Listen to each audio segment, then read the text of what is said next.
Run cheaper than woman, she run. Run cheaper than woman, she run. Run cheaper than woman. WEFM, the new fresh sound.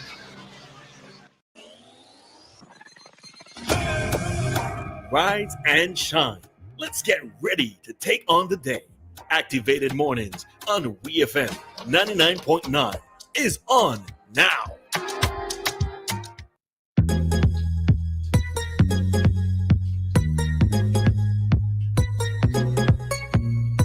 Welcome back, St. Vincent and the Grenadines. The time is 7:45. You're listening to Ari, and with me is Roleza, and we are Activated Mornings this morning. In case you're just joining us, we were talking about the comments made by CID head regarding the activities at JP Eustace Secondary and the way that it has attracted police attention. Now, I think that forget to note the fact that he's coming out and saying this must mean that there are a lot of reports being made and they ended up at the CID. So there are some comments here. I'm going to get through the comments and then move on to the next topic. All right. So Trevor, good morning, Trevor. And Trevor is also one of those persons who's with us very early when we start. So good morning, Trevor. And good morning, Verna. All right. So Trevor saying with children, you can try talking to them and not at them, or for them to stop seeking constant permission from you instead of deciding for themselves. They will make mistakes. You did at some time. Respect is earned. It is not a right. If the adult doesn't respect themselves, how would you expect the children to respect them? The thing is, I'm not a parent, so I I had to resolve the way I feel it, but okay, so I could see the point that he's saying try talking to them and not at them. Yeah, sometimes that's Trevor, a fair point. You had to do both, depending. Sometimes you have to do both because for some children, the whole what is it? It's the tender type of talking doesn't always work for every child, right? And sometimes there are instances, or there will be instances when you have to use a bit more forceful.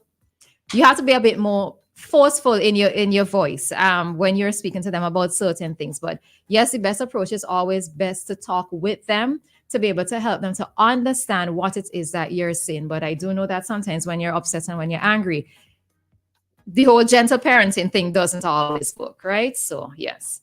Let me see what's happening here. All right.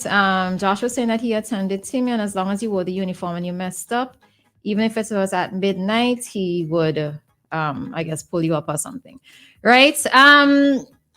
Yeah, I suppose. I mean, I haven't been in the school system in that way for years, so it's difficult for me to. And Ari's been a bit more.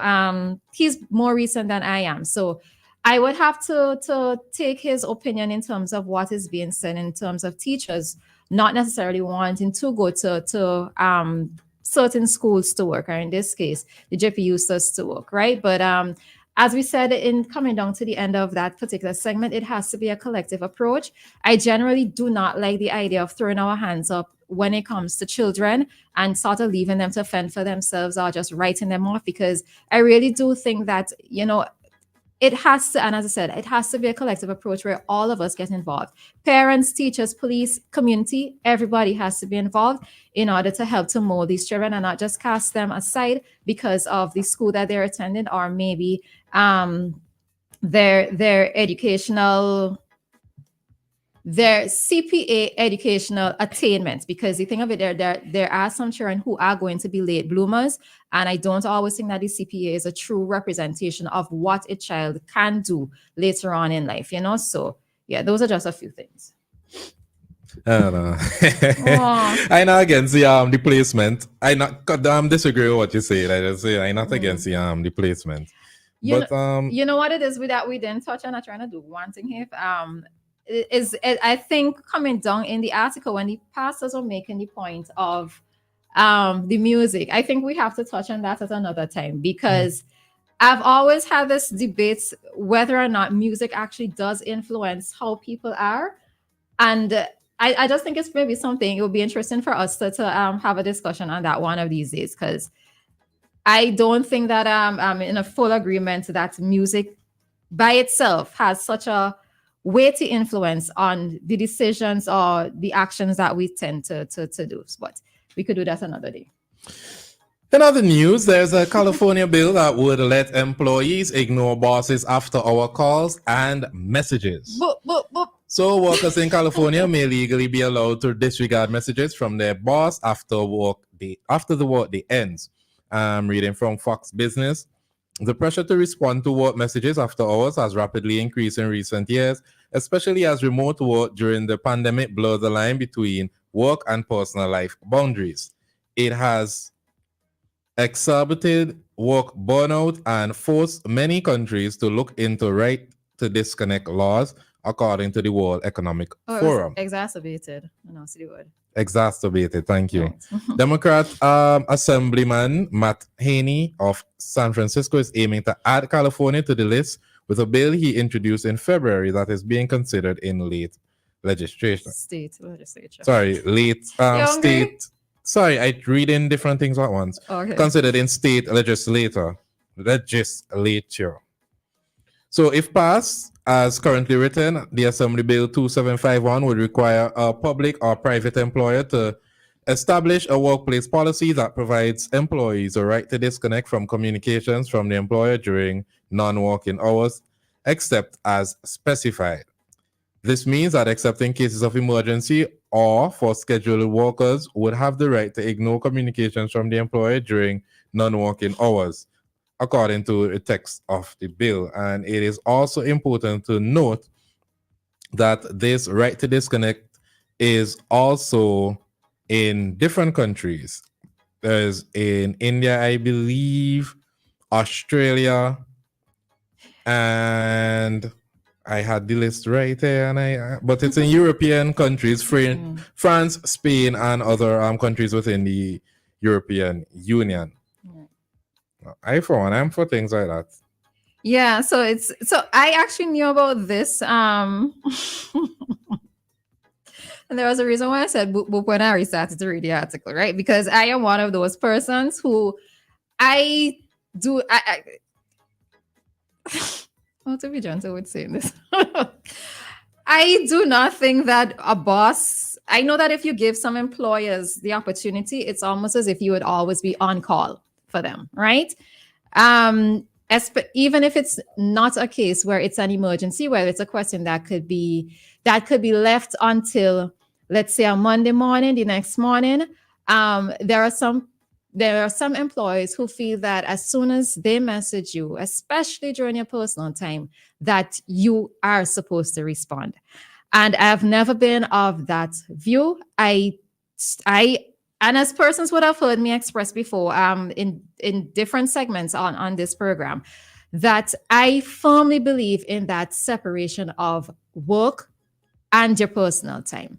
Because there are way too many persons, and when I have to think about it, there are way too many persons who cannot find that balance on account of just wanting to be able to keep a job and to be able to satisfy their bosses. And I think sometimes it also comes with your maturity in terms of how old you are, because one of the things that I've noticed is that when you're very young, your perception of what it means to be successful is a little bit warped, right?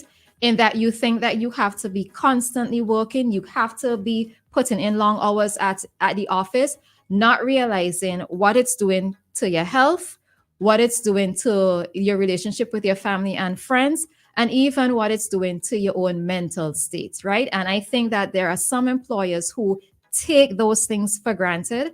There are some employers who, especially when the person is young, they're just out of school, they're trying to make a name for themselves, they're trying to keep a job.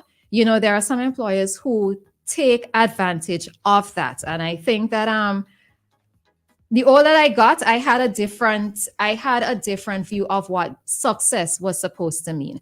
And I remember in one particular instance, at a particular job that I had, on a Friday afternoon, I would put my boss on mute on WhatsApp.